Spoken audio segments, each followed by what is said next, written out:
Good afternoon, everyone. I'm Michael McVitie, and I've been asked a lot of questions about the current rental market and rental rates in Southwest Florida. So I wanted to take the time to send out this blog to maybe clear up some of your questions and give you some answers. And who knows, it might even lead to more questions.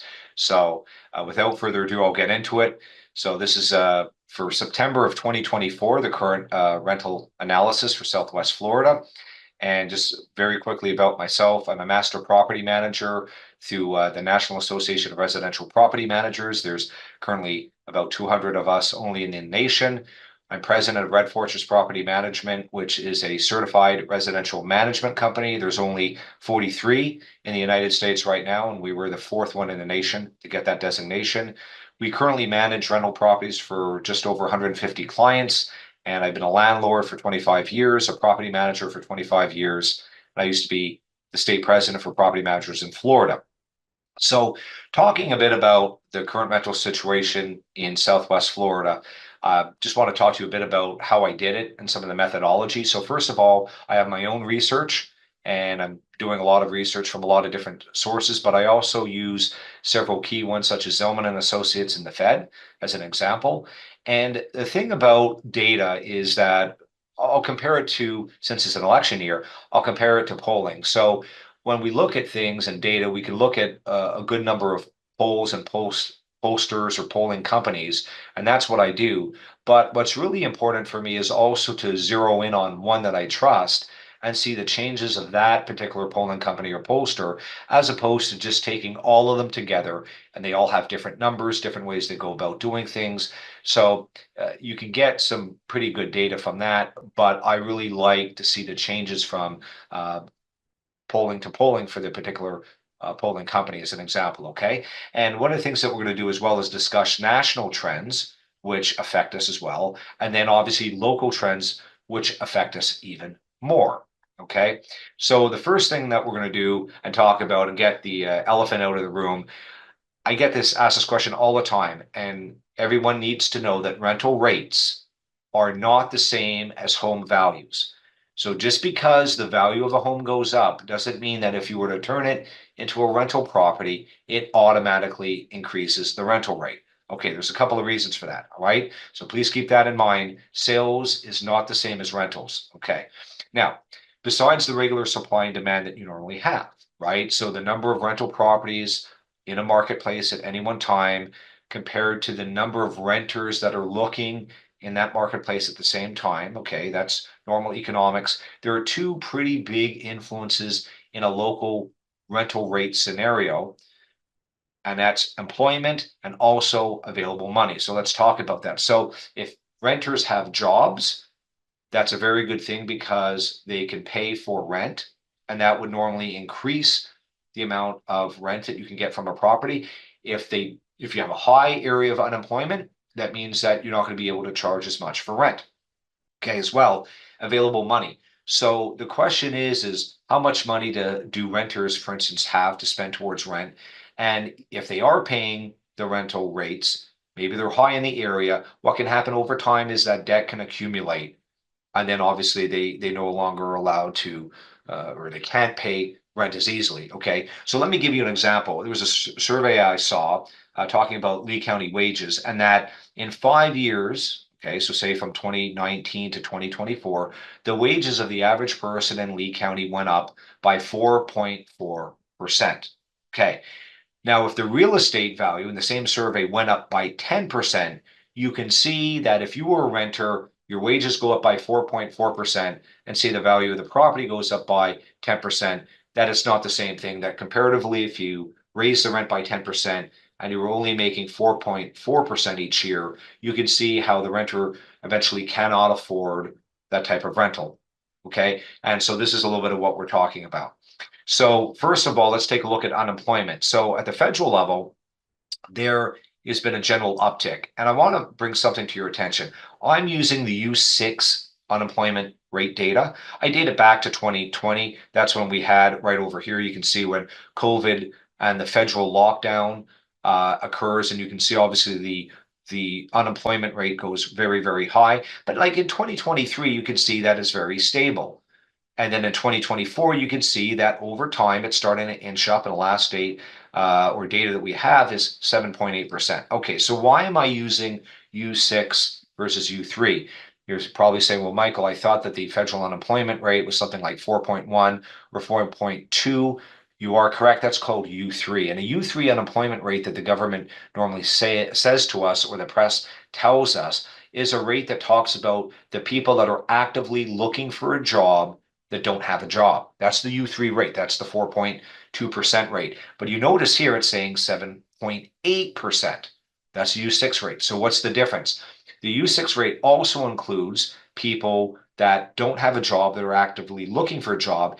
It includes people that have given up looking for a job and still don't have employment, as well as people that are working part-time and they're saying, man, I really wish I can get full-time employment, but I can't under the circumstances. So the U6 unemployment rate is a much better determination or determinant for rental rates, and that's at 7.8%. Okay, so that's the first part. The second part, we talked about debt and disposable income, that sort of thing. Cash flow goes by a lot of circumstances. All right, so the first thing we could look at, big deal for consumers, is credit card debt. And the good news here is that for the last little while, it's been going up, and then we kind of plateaued a little bit here, and we're going up a little bit more here. So that's good. And as well, the fact that interest rates dropped by 0.5% could mean that the average consumer or renter has the ability to pay more in rent. So that's a good thing. Okay. We don't know if that's going to get passed on directly to the credit card companies, because they determine the rates to some extent, not just the banks. But the good news is that we're kind of, while it's going up a little bit, we've paused here, and that's a good thing. Car loans, you can see right now in the second quarter, year over year, they're comparing it and they're saying, hey, basically we've been kind of good for the last 3 or 4 years. So another major area that people might accumulate debt is in car loans, and that's stable, which is good. And taking a look at it, the total debt by household, you can see that over time it's been going up, but it's kind of flattened a little bit in the last like 4 years, 5 years or so. So that's good. So when you see this type of thing, this is a good sign. It's a little bit mixed. It's not great, but it's a good sign, because at least people are not getting into huge amounts of debt. Now, what we're going to look at now is the multifamily industry. And this is important at a national level, because what starts to happen in multifamily certainly will be a trend towards the single family home industry. Okay. So, for instance, if the multifamily industry starts to have a lot of move-in specials in an area, that's normally a sign that rentals are weakening, and that's going to spill over into the single family home industry in, say, 6 months, that sort of thing.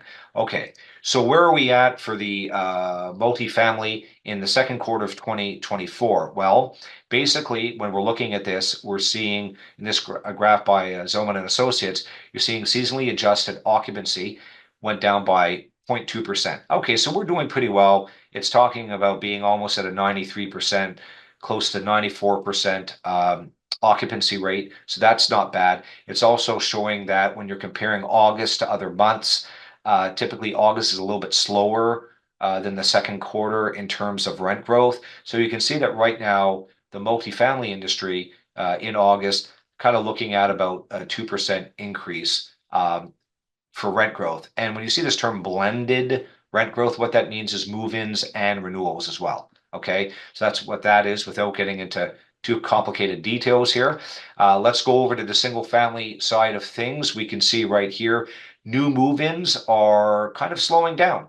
Nationally, people that are moving in, you can see over here in the last quarter, it's kind of coming down to about 2%, closer to 3, now down to 2%. And the renewal rates here, that's like the renewal rent growth is about 3%. So in other words, what it's saying here nationally is that when people go to renew their rent, their lease, I should say, they're normally getting charged about a 3% increase. When people are moving in, after the person moves out, they're normally increasing the rent only by 2%. So that's showing a little bit of a slowdown there nationally. Okay. Single family homes. This is really interesting. I'm going to look at this first graph, and you're probably wondering, if you're trying to read this, the share of contacts reporting negative new move-in rental growth. That's a mouthful. So what that means in English is that when they contact a person like myself, they're asking, hey, when you move somebody in, are you increasing the rent, keeping it the same, or lowering it? And what they're saying right now is in June of 2024, the people that are replying all over the nation, about 20% of them are saying, actually, when somebody moves out, I'm going to be lowering the rent for that particular unit. Okay. So that's kind of interesting in the sense that 4 out of 5 are increasing it, but you are starting to see a drag. 20% are saying, hey, listen, we're not getting what we used to for rent. And this is going against or helping or stabilizing the occupancy, where you can see that we're hovering around the 96% rate of occupancy for single family homes. And so it's a little bit of a downtick. Okay. You can see over time, this is, quarters over the years. So we're doing okay, but you can still see a little bit of a dip here, even though some people are starting to lower the rental rates. Okay.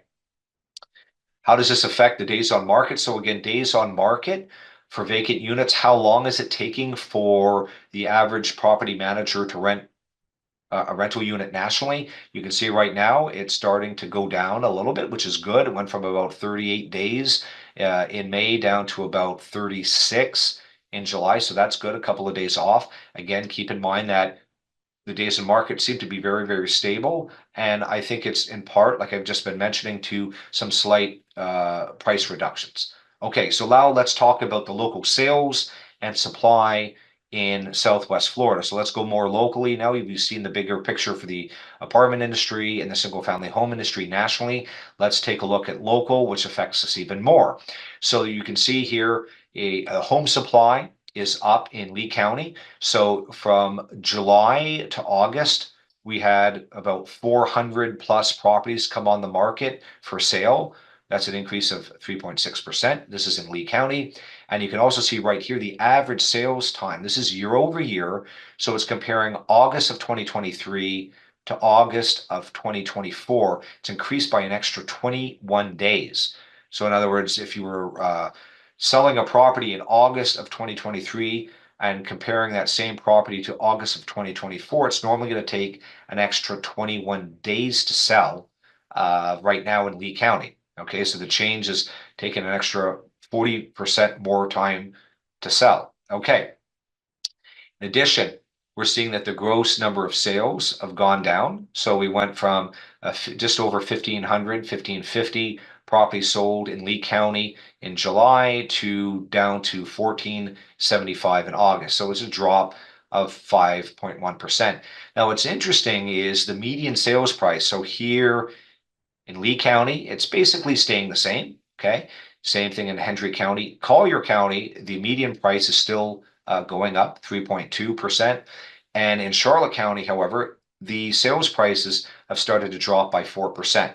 Okay, so obviously, when you're looking at this, if they're stable or they're going down, obviously what you're experiencing, just like we're seeing, is longer sales time on the market for people trying to sell their homes. And when this starts to occur, they normally have a tendency to lower the asking price. And depending on what happens, if they don't sell it, they might start turning it into a rental property, potentially an annual or a seasonal, that sort of thing.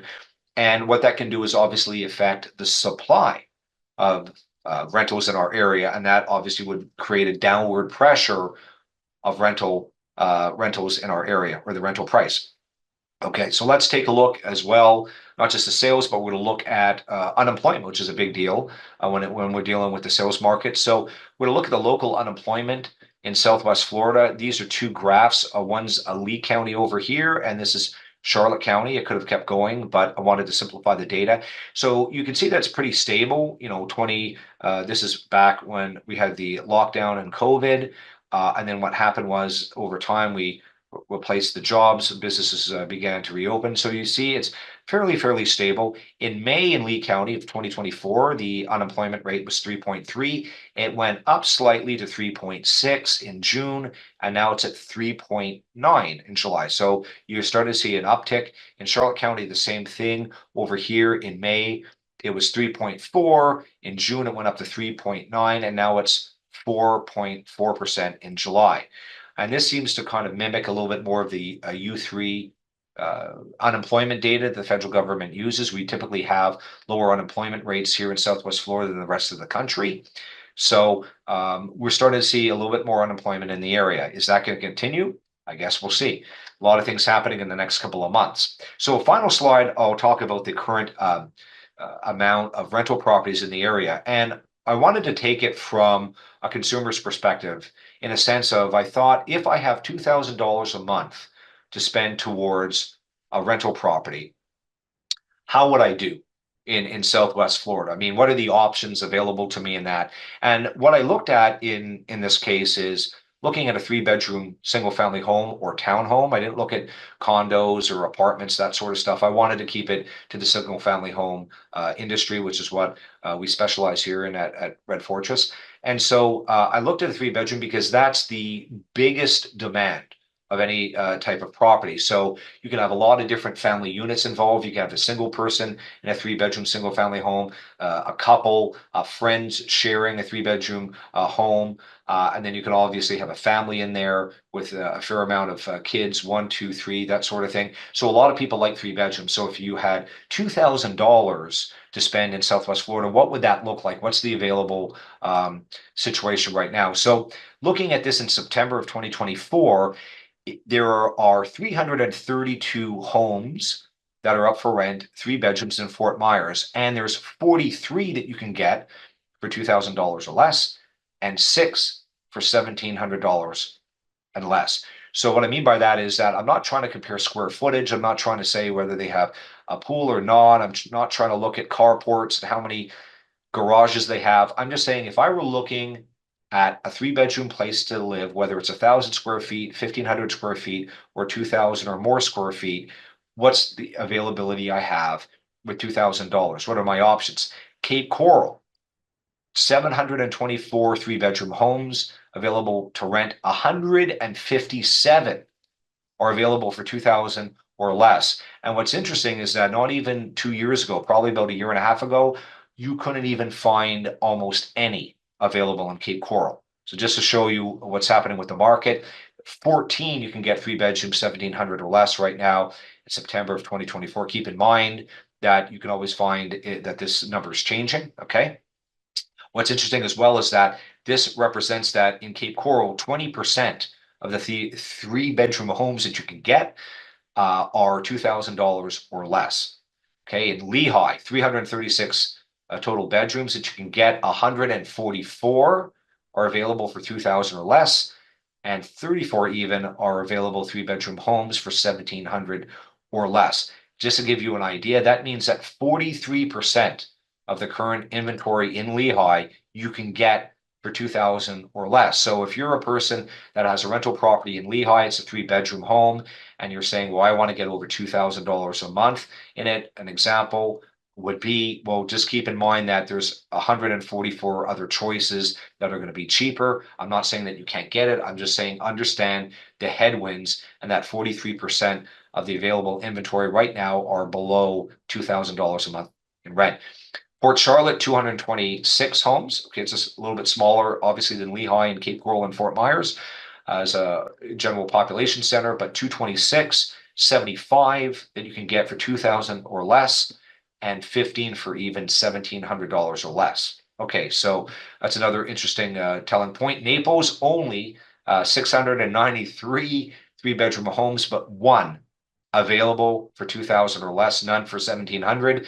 I don't know if that single family home is still available for 2,000 or less in Naples. And if it is, you might want to get it. It's the lone unicorn in that market. So just to sum up, guys, I hope I've been able to answer some questions and give you some valuable information. So first of all, personal debt affects rental amounts, okay? And we're seeing that the credit card debt is high, but luckily the total household debt is holding steady at the national level, so that's good.